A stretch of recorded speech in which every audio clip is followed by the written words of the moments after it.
But Johnny, let's move on. We're staying, obviously, DC, because I said this is a full DC podcast for us this week. But since when? We're also staying in the realm of Superman. Well, the super world, I should say. And that's because WB is reportedly dropping Man of Steel sequels to now focus on a Supergirl movie.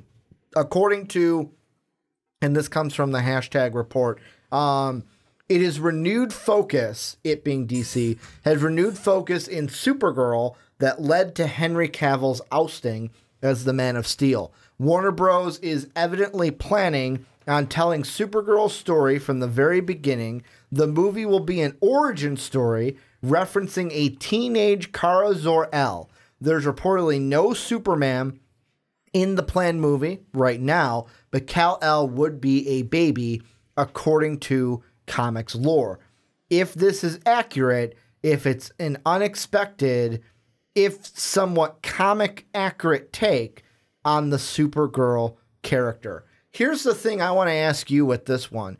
Basically, with the Superman departure and now them being like complete 180, we're going Supergirl in the movie universe and not doing any more Superman movies for the time being. Is this a good idea? Is it a good idea for DC to scrap Superman to do Supergirl instead? I wouldn't scrap necessarily, just put it on the back burners for now. Well, that seems like they're doing that with everything. Batgirl, back burner. Superman, back burner. This movie, back burner. Suicide Squad should be on the back burner. Oh, script's done? All right, put it on the front burner. Put it up. It seems like they're doing that with everything, but go on. I mean, it's not a terrible idea to do a Supergirl movie. It's not a bad idea. I mean, you have the TV show. That which is, I think, is pretty good. I'm not going to say it's great. It's not horrible. But yeah, it's not horrible. Yeah. But yeah, I would say do that one and do like an origin story, like from a slightly different view would be cool. Especially if you have her see it as, she actually gets to see her cousin put into the pod and shot off. Like even if it's from like a slight distance, she sees like, oh, that's my cousin's house as the planet's slowly falling apart. Rocket shoots up in the air. Wonder what that is. And our parents come, you're going to. You're going to be looking after your baby cousin.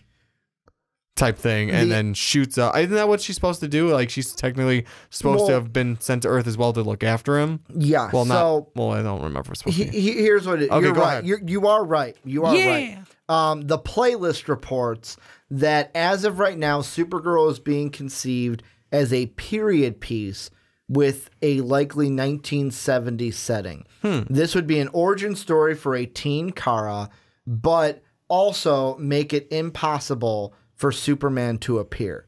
In the traditional comic book stories, both Kara and Kal-El left Krypton at the same time, but Kara didn't arrive on Earth for a few decades more.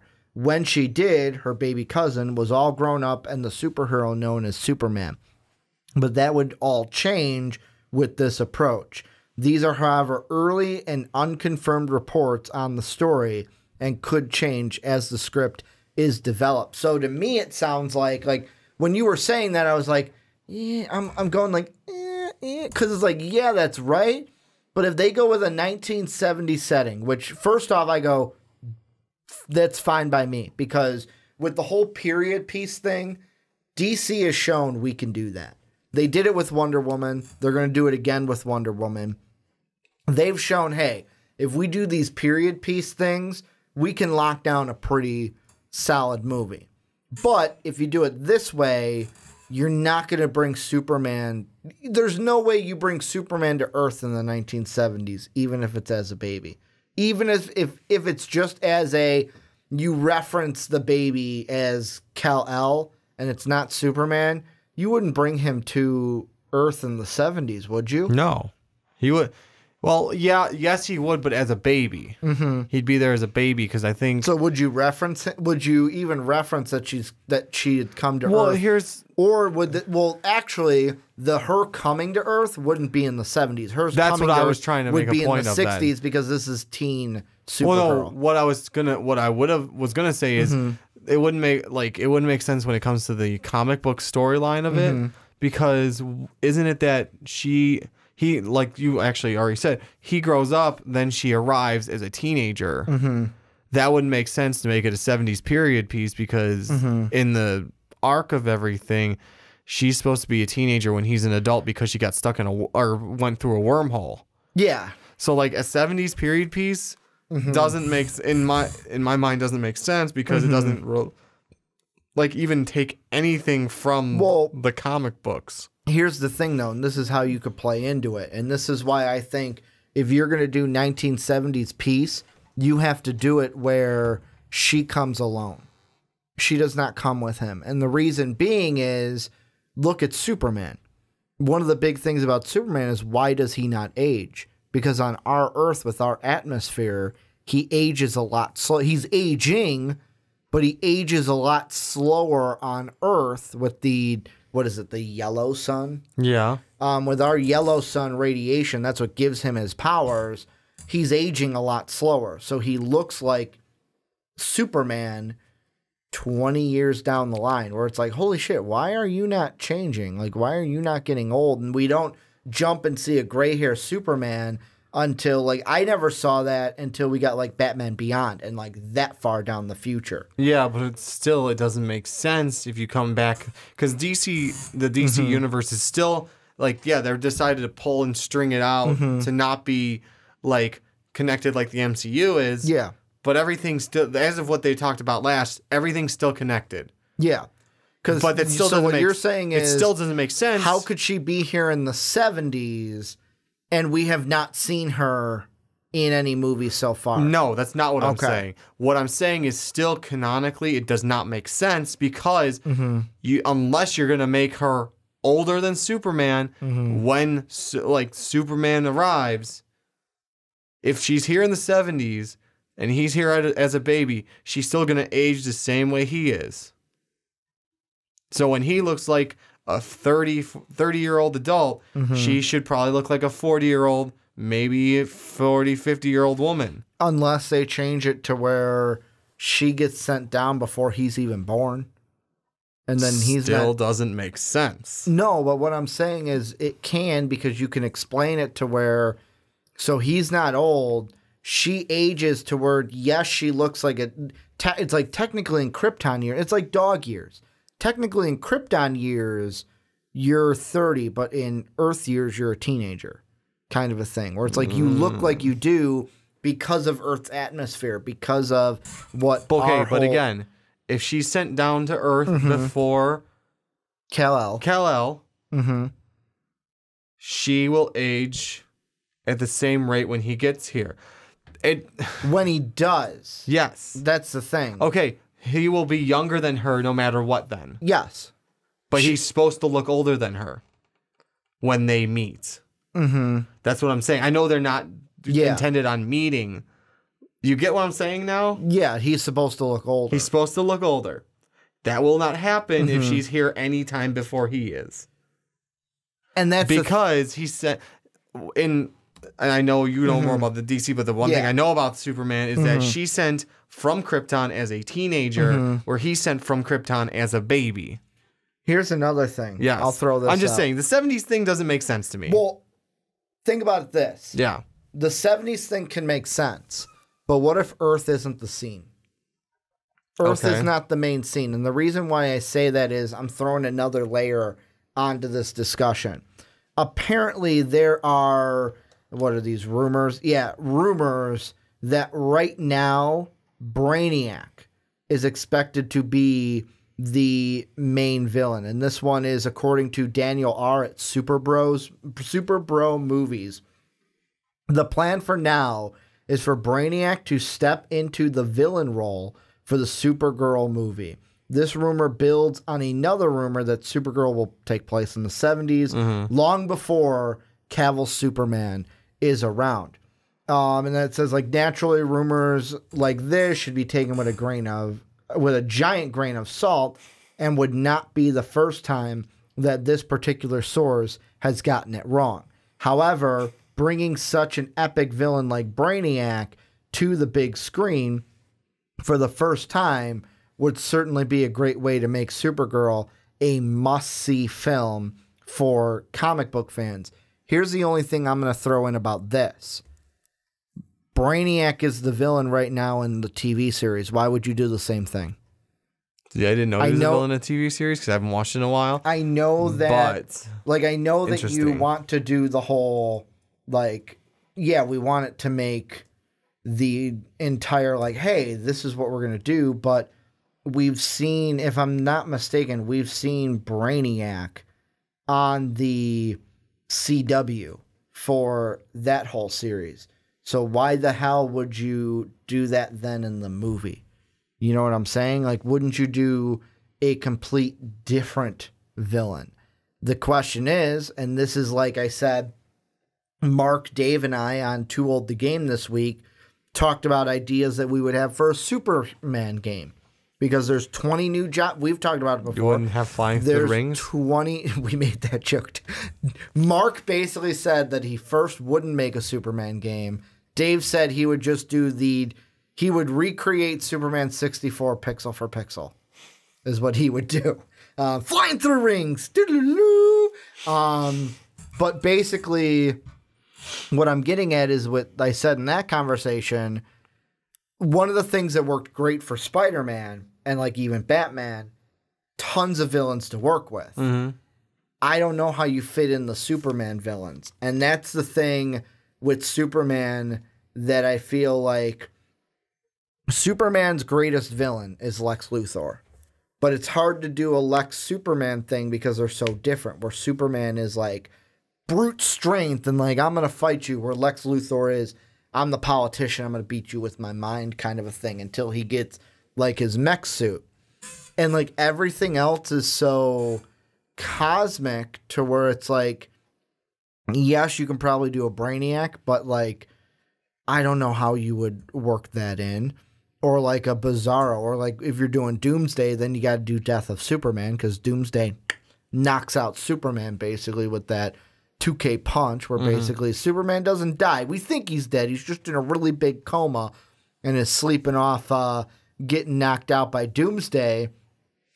I just don't know who you would have the villain. And like I said, why do Brainiac? Because you did it in the TV show. Maybe you have to, though, because you just don't have another choice. Look at the Man of Steel movie. General Zod was our villain, and I'm not saying that was a poor villain, but it's when you think Superman, you don't think General Zod. Not usually. You think Lex Luthor. When you think Batman, you think the Joker, and that's why they did the Joker. But it's easier to do Batman Joker than Superman Lex Luthor. I mean, it's all at that point becomes an outsmarting game in that one, and I mean, it could be done when it comes to video game. I get off topic from what we're talking about. Yeah. If you have a bunch of, I don't want to call them underlings, but you have Lex Luthor hiring and persuading other Superman villains to join in. You had, I can't. He's putting his team together. Yeah. I can't even remember the name of it at the moment. Metallo. How he that's one villain you can have as a sort of boss fight. Miniature boss fight where he fights Metallo. I'm just trying to think of other Superman villains off the top of my head. I'm not really good at that. You've got Bizarro. You've got... He does learn how to talk to Bizarro really quickly. So, I mean, you can have something along the lines of that. You can have... Because you've got... Superboy clone. The Anti-Monitor. You've got Bizarro. We've got Brainiac. There's Conduit, there's Cyborg Superman, Darkseid, there's Doomsday, there's the Eradicator. 2 of those already are Death of Superman. Doomsday, 3 of them are. You've got General Zod, you've got Gog, you've got let's see, the Krypton Man, Lex Luthor, Lobo. Would Lobo? I know that there's... Might be able to throw a Lobo part of the storyline in there. There's been talks about maybe a Lobo movie. You've got Metallo, you've got... Ooh, I'm going to say this name wrong, but what about... I'll save him for later, because I'm going to say his name wrong. You've got the Parasite that people would know, Solomon Grundy. Maybe if it's something like... You can hire on Solomon Grundy as well. There's the Toyman, there's Ultraman, but what about a... Oh, shoot, I'm going to say his name wrong. Mr. Mixellipsis. Oh yeah, that basically little guy? the name that's MXYZP. The one that he has to make the guy say backwards. Yeah, you have to say he has to say his name backwards for you to get rid of him. Yeah. That one would be interesting. That would be an interesting one too. Yet again, how do you adapt that to a game? No, I'm talking the movie for us. A movie. How do you adapt that to a movie? And these are Superman villains. Which one of them would you basically say, all right, this is going to be Supergirl's villain? I mean, Brainiac works because Brainiac is more of a, for me, I don't know, like a more Krypton-esque kind of villain. Yeah. And not necessarily just a, hey, this is just for Supergirl or just for Superman. It's more of like, hey, this is a Krypton problem. Yeah, so that I can work have with. either of them solved. So that would be, I think that's a decent choice in villain, honestly. Because I mean, like you said, who else are you gonna pick really that people are gonna know and it's gonna like make for a great villain? Because yeah, you can throw a Solomon Grundy in there; it's just gonna be a knockout battle. Yeah, and plus with Supergirl, I don't know if I would want Supergirl versus Solomon Grundy. Exactly. That's another part. The Supergirl one is so early in development right now that basically for me, I look at it and I just go, I almost look at like, and this is the thing that I'll end this discussion with is, I don't know what DC's doing, man. Like the movies that they've got coming out in 2018, 2019 look good. I'm fine with Wonder Woman, Shazam, Aquaman, they look good, especially like Aquaman and Shazam actually got me excited after those trailers. But like some of these, man, Supergirl movie, I'm like, you do you, make it good, but right now I'm going to be skeptical. Birds of Prey, I'm skeptical. I saw an article that Suicide Squad 2 script is done. I was like, why are we doing that again? I didn't like that first movie. Yeah, I don't think that got that great of a hype. You got another soundtrack that you want to sell me, DC? No, because it's basically all they wanted to do. Do you have a soundtrack you want shoved down my throat? Exactly, at nauseum, to where the end of the movie I'm like, so you saw Guardians and you just wanted to shove a soundtrack down my throat. I think like it felt to me that whole soundtrack thing right there sounded like someone was given the project to figure out songs to put in the show and where to put them in. And no. They created the soundtrack first. Let me finish. They made the script for the movie and everything. They were told a guy, okay, you need to pick some songs to put into certain spots and figure out where to put them. He forgot, and on the way to the station was going through his iPod Shuffle. Doesn't even have an iPhone or an iPod, just an iPod Shuffle. He's going through the shuffle. It's like, okay, this one. He picked like 20 songs. The iPod Shuffle's the one that doesn't even have a screen, is it? Yeah, I think I chose the wrong thing. I meant the shuffle on iPod. No, but that works. Like, so the iPod Shuffle's the small one. Yeah, with no screen. That works because you just are looking through it and you can't select songs. You're just on shuffle. He's like listening to like each song on shuffle. That works. Okay. This is. It's like shit. I forgot to do that. Or did they create an album and then go, oh, how do we put a movie around this? No, it felt like it was like, got this album, got this movie, get in there.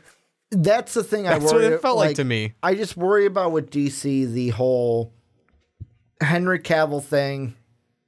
I really don't want We need to make up for it. I really don't want to see him. Well, that's kind of what you're not going to rush into Superman, but it could be them going like, yeah, you know what? We're not going to do Superman. Hey, that Supergirl's really popular in the CW, because out of the CW shows, you're not going to make a Green Arrow movie. You're not going to make a Legends of Tomorrow movie. You're not going to do a Constantine movie, although they were going to do Justice League Dark, which was going to be that whole Constantine side of things. That'd be really fucking cool. It would be. Or it was called like Dark Universe or something. That it had a similar name to, I think it was Dark Universe because it had the same name of the Monster Universe from Universal. That